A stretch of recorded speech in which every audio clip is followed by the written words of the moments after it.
Hi. Yeah, clearly. Yes. I was here in August, and I'm not a hot mess like I was then. I'm a little bit more down to earth, a little calm, a little more focused. You can only imagine what August was like. Oh my God. Okay. Thank you for picking me. Okay, I love you so much. Thank you. This is so profound. In the one thing after another, after another, after another, after another, and picking up those signals, so perfect, the thing that I thought about talking about. But it's two things, so hopefully we can. So everything has changed in the last 6 months since I sat here last. And I'm so happy, and everything is right on track and falling into place, and it's just getting better and better. And And the most important thing is I'm having fun along the way. I'm having fun. Not so much on track for another culmination, Okay. but on track because it's fun as I'm going along, yes? Yes, it's fun. It's half of fun. It's fun. It could be funner, but it's fun. So I started a company. I'm starting schools, and it's due to hearing some of the broadcasting on Abraham Hicks audio, this type of school for kids, like might as well be a vortex school. So it's exciting, it's phenomenal, and it's amazing. And so when I see my future and what I'm experiencing in the beginning stages of something just so what was out of my league my whole life, it's just incredible. And so the millions of dollars that I want, everything's gonna fall into place. But I kind of want to fine-tune that money thing, my beliefs, because when I thought about coming here, I thought, what has been such a deep-rooted belief in me for a very long time that I would want assistance with, and I think it has to do with money. Well, you see, what happens to so many of you is that, so we want to go back to this. Do you accept the concept of this vortex even though you can't see it? So you know that there are vibrations there that are getting bigger and bigger and bigger, even though you can't see it, and maybe you're beginning to feel them. Mm-hmm. And so, do you accept the concept that these vibrations become big enough that they become a thought or an idea? Mm-hmm. Like, I'm going to start a school.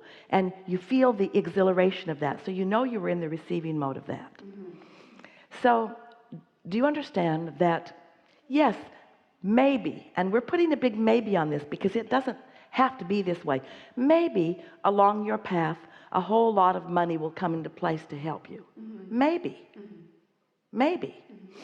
But if you can take money out of the equation and start cashing in your vibrational currency, because it doesn't take money for you to get the idea, and it doesn't take money for you to practice the idea, and it doesn't take money for you to be happy, and it doesn't take money for you to be in the receptive mode, and one thing leads to another and leads to another and leads to another, and maybe somewhere down the way there will be money that will come into the equation that will cause it to spike in a stronger way. Mm-hmm. But if you're hung up on getting to the money before you've moved down there, then you prevent yourself from moving down the vibrational path. Does that make sense to you? Yes.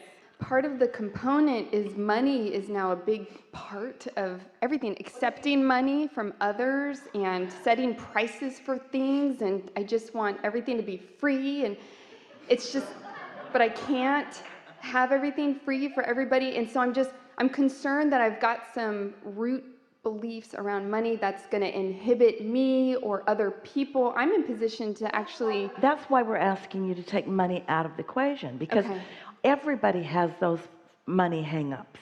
Okay. Almost everybody. All kinds of people talk to us, and many of them are not talking to us that we are just aware of, who have wonderful experiences, like our friend with the oboe, where they have found their alignment and they have become creative genius. They're flowing and flowing and flowing and flowing, and then they reach the place where they want to sell it or market it, and that's when they get bogged down almost every time, because it didn't take money to dream it, and it didn't take money to feel it, and it didn't take money to practice, and it didn't take money to create it, and it didn't take money to become brilliant. You see what we're getting at? But then they come to this big stumbling block that they and others have built, the barricades, that says, well, now if you're going to go further, it's going to require this. When Jerry and Esther began Esther made Jerry promise that he wouldn't tell anybody because she didn't want this weirdness to get out.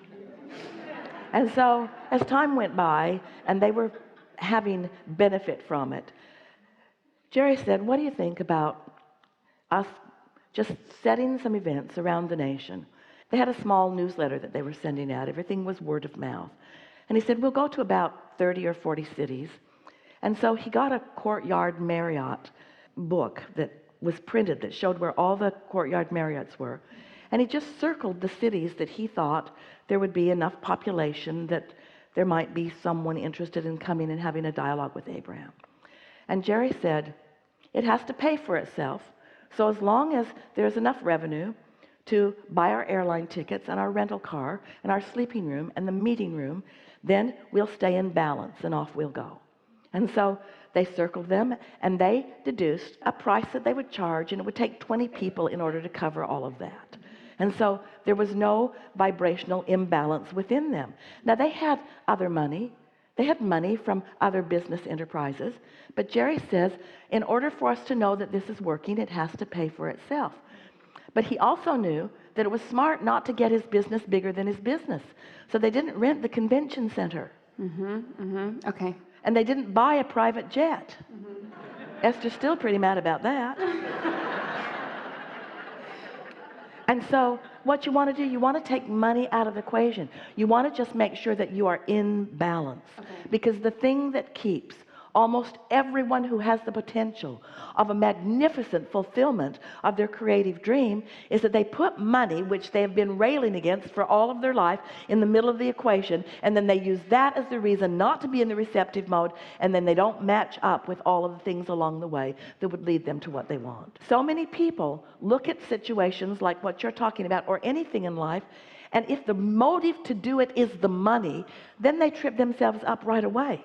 If the desire to do it is coming from your desire to connect and then assist others in connecting, that's a whole other thing, you see. Keep the money out of the equation and watch what happens. Okay, so I can just not even think about it. If I get hung up, I can just focus on something else, keep myself happy, chill, all those wonderful things. Well, if you say. accept the premise that your goal is to be in the receptive mode, and when you think about some things, it's easy to go there. And when you think about other things, it's difficult to go there. And when you think about money, it's difficult to go there.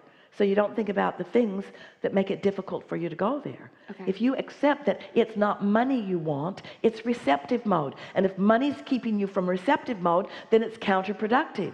After a while, money won't keep you from receptive mode. It'll just be more of the natural process of things.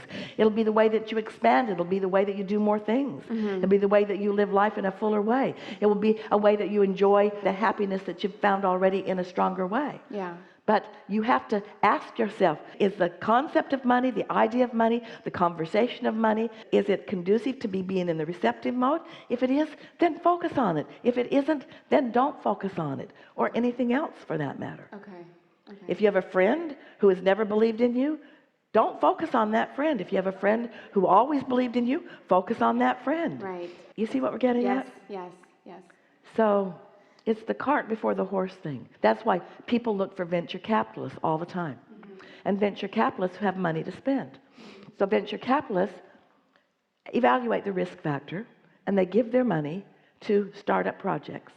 And in the majority of cases, in far and away the majority of cases, the venture capitalists lose their money because the startup company was only looking for money.